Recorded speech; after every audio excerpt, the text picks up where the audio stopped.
इयत्ता या 12वीच्या वर्गामध्ये आपल्याला पाचवं प्रकरण आहे समकालीन भारत, ज्याला आपण सुशासन म्हणतो.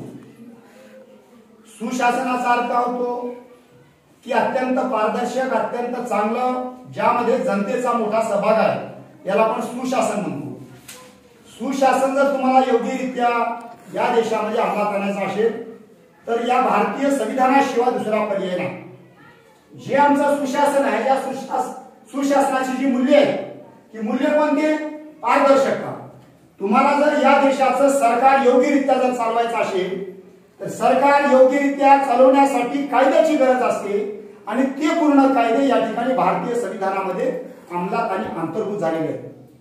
एकंदर या भारतीय संविधानामध्ये असलेली जी एकूण कलम आहे, भारतीय संविधानामध्ये एकूण केलेले जे कायदे आहेत, तर या कायद्याचा अंमल तुम्हाला निश्चित जर करायचा असेल किंवा तुम्हाला जर असं वाटलं की या देशाचं सरकार किंवा या देशाचं प्रशासन, या महाराष्ट्राचं प्रशासन, माझ्या जिल्ह्याचं सरकार योग्यरित्या जर चालावं असं वाटत असेल, ज्याला आपण सुशासन म्हणतो, सरकार, आदर्श प्रणालीचं सरकार, तर हे सरकार तुम्हाला चालवण्यासाठी या भारतीय संविधानाची अत्यंत नितांत गरज आहे.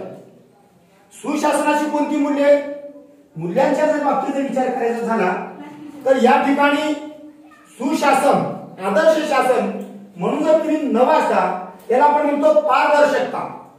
राज्यकारभारामध्ये पारदर्शकता असल्याशिवाय योग्य सुशासनाची संकल्पना तुम्हाला अंमलात आणता येत नाही. आता पारदर्शकता कोणती? या देशामध्ये आपल्या विद्यार्थी आहेत, विद्यार्थिनी आहेत, वयस्कर मंडळी आहेत, अशी जेव्हा लोक एखाद्या कार्यालयामध्ये जातात, एखाद्या ऑफिसमध्ये जातात आणि तिथं जर लोकांची गैरसोय होत असेल तर अशा वेळेस लोक काय म्हणतात की हे सरकार आमच्या कामाचं नाही. पारदर्शक सरकार म्हणतो त्याला. प्रशासन जे आहे तर हे प्रशासन पारदर्शक असलं पाहिजे. समजा तुम्हाला फीस 212 रुपये फीस आहे तर 212 रुपये सरकारने तुम्हाला पावती दिली पाहिजे, याला म्हणतो आपण पारदर्शकता. सरकारची पावती 2 रुपयाची आणि जर जनतेकडनं जर समजा 100 रुपये वसूल केले जात असतील तर याला पारदर्शकता म्हणत नाही. म्हणून सुशासन आणि आदर्श शासन तुम्हाला जर अंतर्भूत किंवा निर्माण या देशात करायचं असेल तर यांच्यासाठी आम्हाला पारदर्शकता असणं अत्यंत गरजेचं आहे.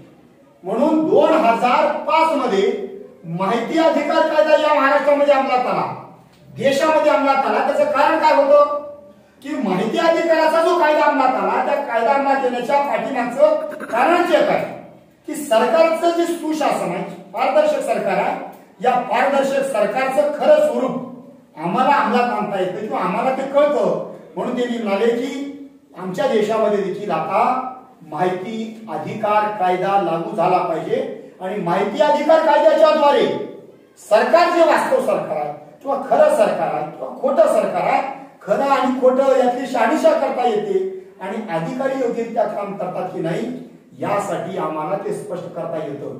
म्हणून सरकारमध्ये जोपर्यंत पारदर्शकता नाही तोपर्यंत हे सरकार सुशासनाचं सरकार किंवा आदर्श सरकार म्हणता येत नाही. दुसरं या ठिकाणी सुशासनाची मूल्ये कायद्याचे राज्य. कायद्याचं राज्य, रूल ऑफ लॉ म्हणतो त्याला आपण. जे काही आमच्या देशामध्ये होतं, शिक्षण, एज्युकेशन, आरोग्य खातं किंवा इतर ज्या काही प्रक्रिया आहेत, हे सर्व आम्हाला कायद्याच्या राज्यानुसार अंमलात आणावं लागतं. लोक काय म्हणतात, हे कायद्याचं राज्य नाही, हे कायद्याचं सरकार नाही.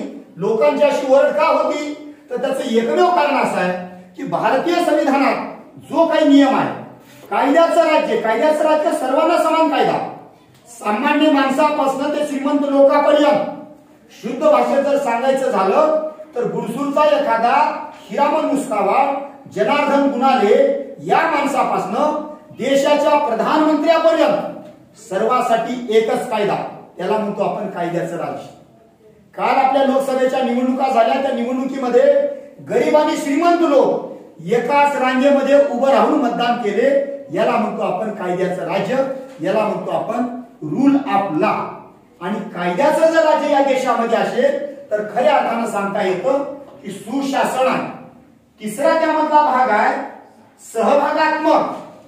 सरकार कोणत्याही पक्षाचं असो, कोणत्याही व्यक्तीचं सरकार असो, हे सरकार अंमलात आल्यानंतर त्यामध्ये जनतेचा सहभाग असणं अत्यंत महत्वाचं आहे.